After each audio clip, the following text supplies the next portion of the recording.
So we're going to go into the biblical text this morning. We're going to actually be in Matthew chapter 14. So go ahead and open your Bibles. We're going to go through a story that is very common to us. It's a story we've probably heard since we were little kids. It's a story that we've probably studied and looked at.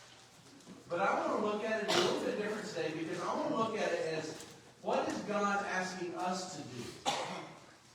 Or what is God calling you to do? Because we want to be a church that is just not confined by this building. Amen.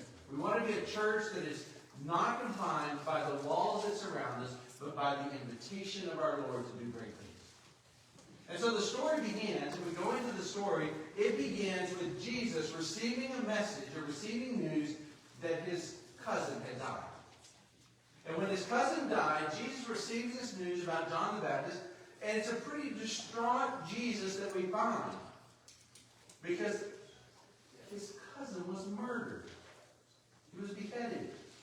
And he gets this news, and if we go through the biblical text, it says that when that happened, Jesus receives the news. All Jesus wants to do is to be alone.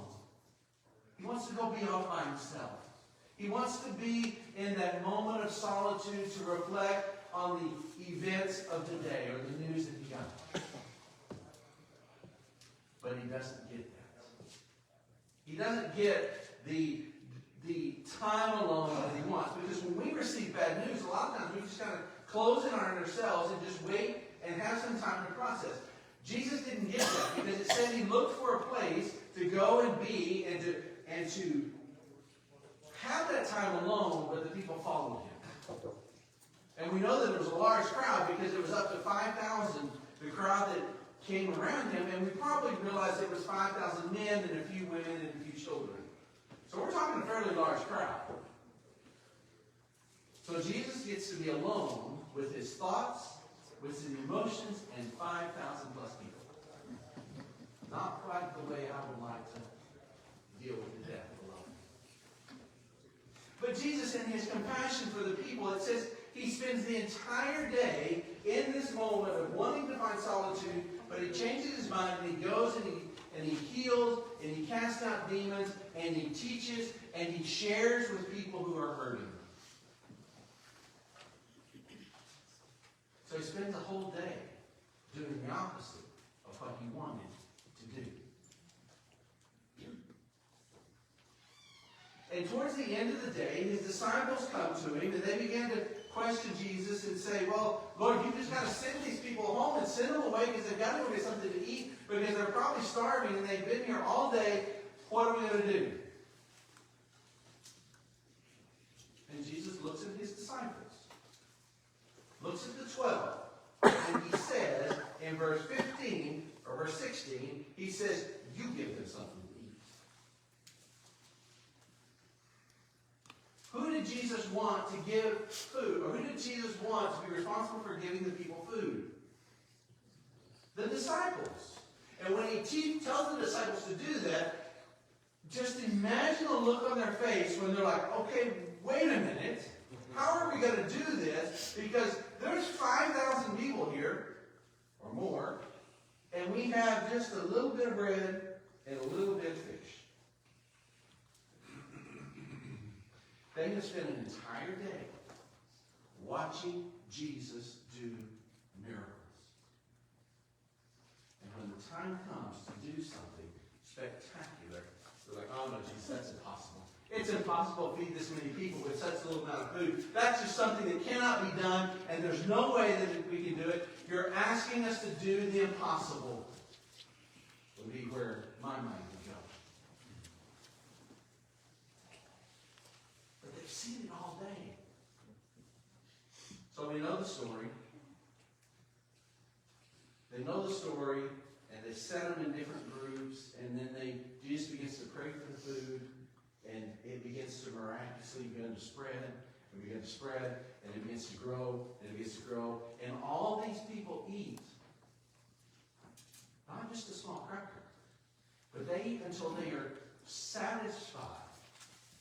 And in the satisfaction, we hear that the story tells us that even 12 baskets of food are left over after everyone has been satisfied. Do you realize that that's more food than they started with? When we were young, and my parents were at preaching school, our grand outing for the 4 or 5 months was to go to McDonald's. There was 7 of us. There was 5 kids and 2 parents. And we'd go to McDonald's and they'd scrape off all the chains they had so we could actually go out to eat, and we'd get 2 cheeseburgers and 2 fries and split it among the 7 of us. I was 10 at the time. How much of a quarter of a cheeseburger would satisfy me?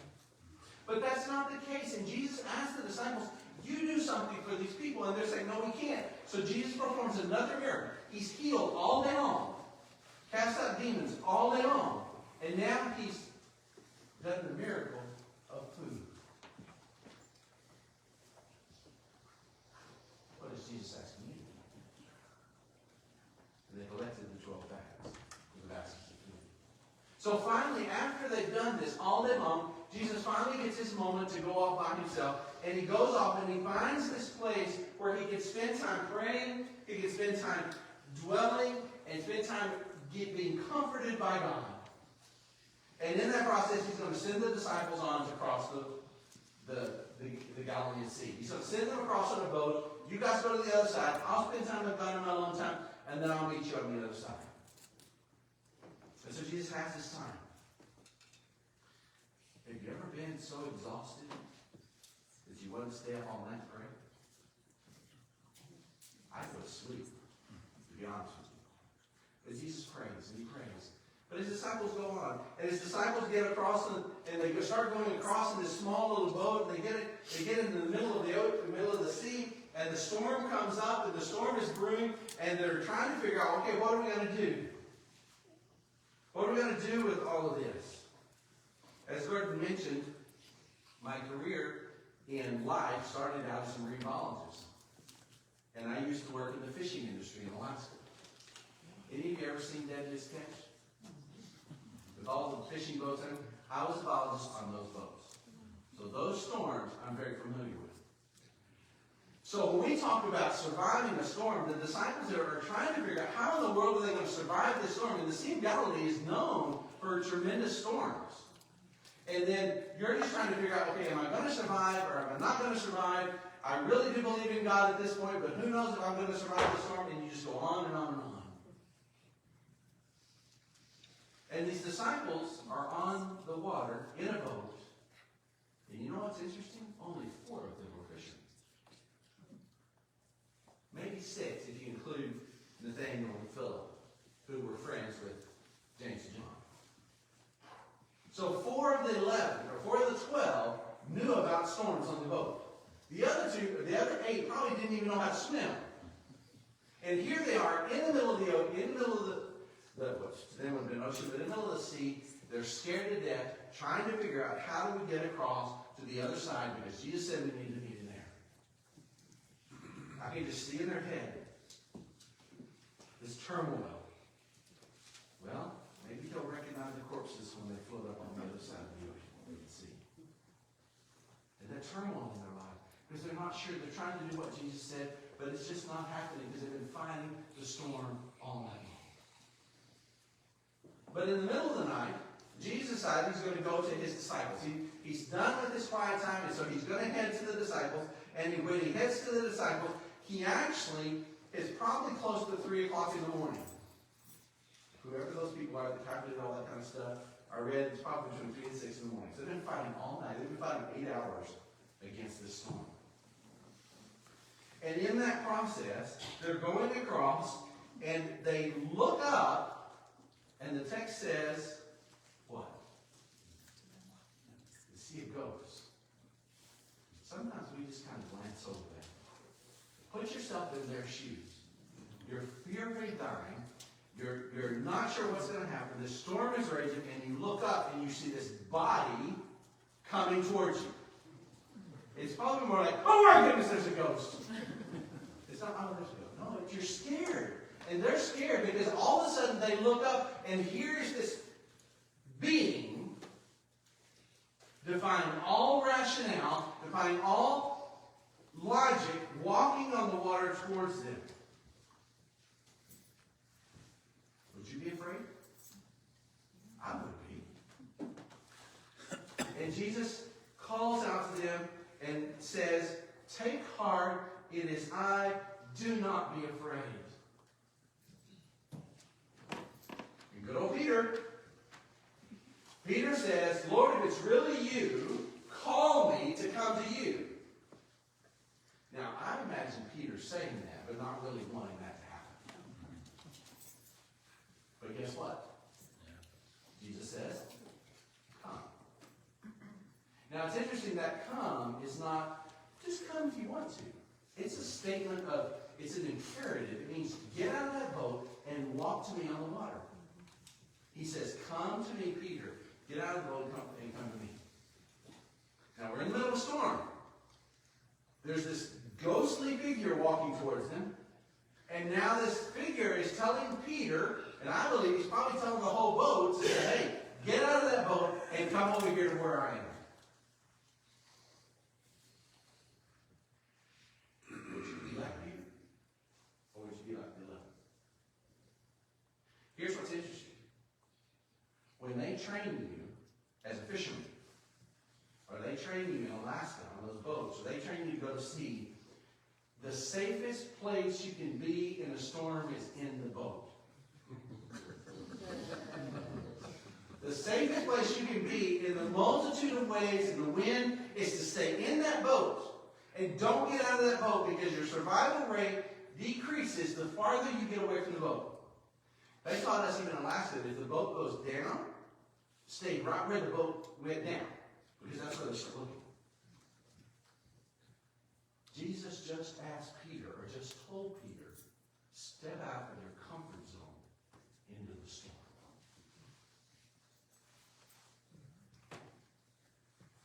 Peter's like, no, I got you, Jesus. Just ask him. I'm good. I don't have to step out of the boat. He's going to go against every logical process in his brain to step out of that boat. You know, Jesus, I'm good. I'm good. You said come. I believe you now. No, you really didn't need me to come. I just wanted you to ask, Jesus. But no, Jesus wanted him to walk on water. Second thing is that when Peter steps out of that boat, it defies every logical process his brain can understand. He knows, because of all the training, of all what's gone on in his life as a fisherman, he knows that as soon as he gets out of that boat, what's going to happen? He's going to sink.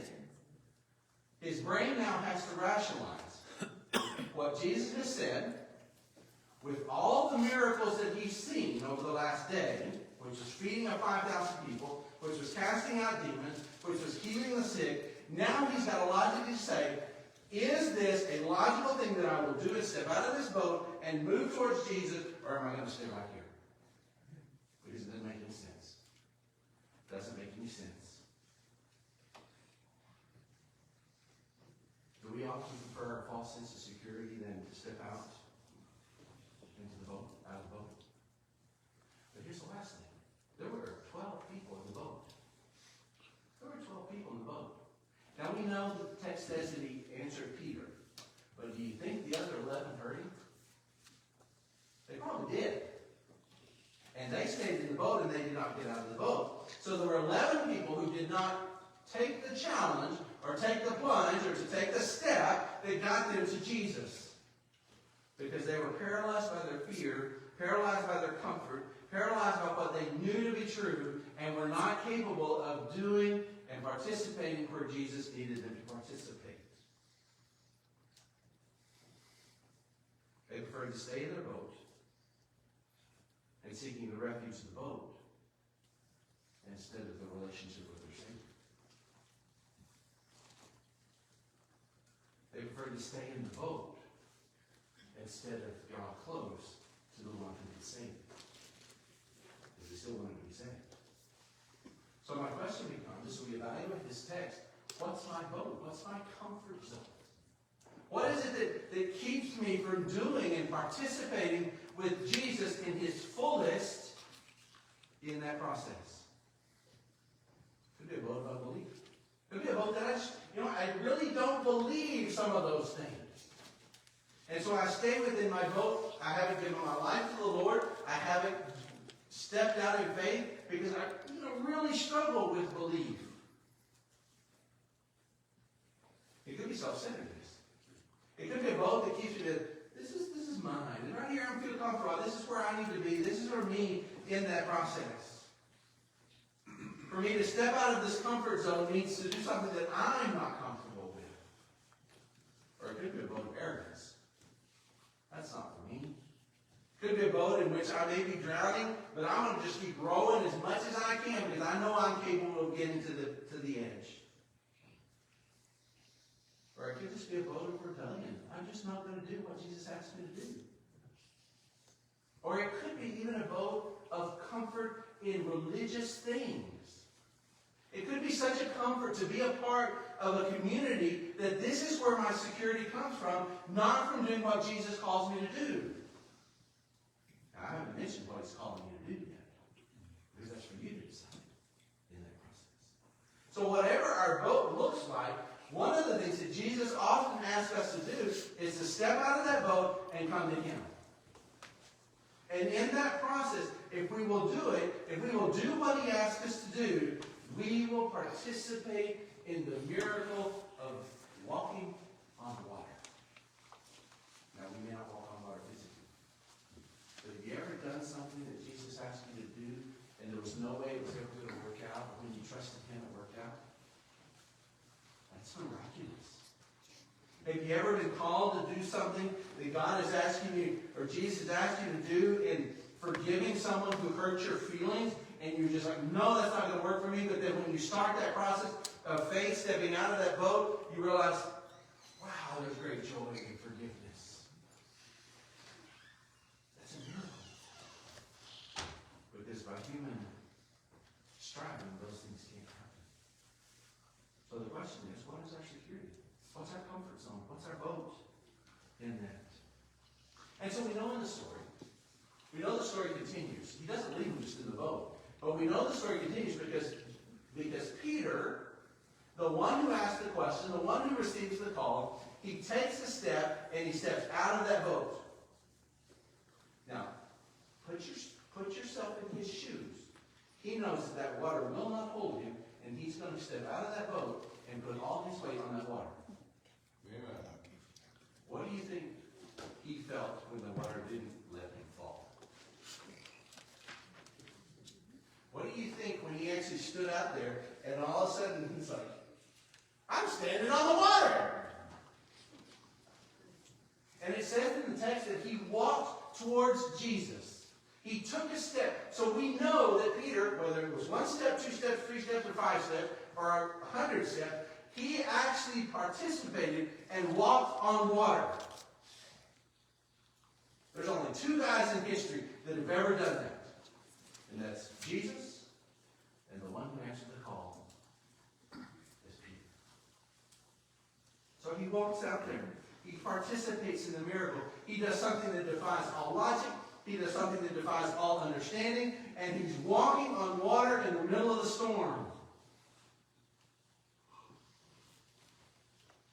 Peter's actually participating in the miracle because Jesus invited him to participate. So the question is, what is Jesus asking you to do today? But the story isn't there, and this is usually where we focus our story. Is Peter walking on the water and doing this irrational, illogical thing to be standing on water and all of a sudden it says that Peter began to be distracted. He began to look at the wind. He began to hear the waves. He began to hear what's going on around him. And it says that when he took his mind off of Jesus, or his sight off of Jesus, and he focused on the things around him, he began to sink. Now, he could have sank all at once. We don't know. Or he could have been like walking along and then it's up to about his knees. It's a little harder to walk. I don't know how he sank, but I know that he sank. And he was distracted. And when he began to sink, when he began to get distracted, he began to sink. So when Jesus asked you to do great things for him, what distracts you? Did it work? Too much work to do what Jesus needs you to do? Is it too too much pleasure, entertainment, going and doing things? Is it family sometimes distracts us? Is it church stuff sometimes? There's all kinds of distractions that we live in every day. But the question is, are we distracted by those things, or are we focused on Jesus walking on water and doing miracles, or participating in miracles that he calls us to do? But the great thing is, as soon as Peter realized what was going on, he cried out to the Lord and said, Lord, save me. And whether he was with Jesus or Jesus just all of a sudden now was with him, who knows? It says Jesus reached down and pulled Peter up. And he says, he challenged Peter and he says, Peter, why did you get distracted? He says actually, why did you doubt? You have little faith. But the term there he uses is doubt, but it's actually from the idea of distraction. Peter didn't doubt in Jesus. He knew Jesus was the Son of God. He knew what Jesus had done, but he got distracted in the moment in that process. But sometimes in our call, sometimes in our sinking, our cry out to God is, Lord, no, I got this. This is mine. I got this. And we continue to sink instead of saying, Lord, save me in that process. Jesus picks up Peter, and together they walk back to the boat. Because they didn't pick him up and all of a sudden the boat's there.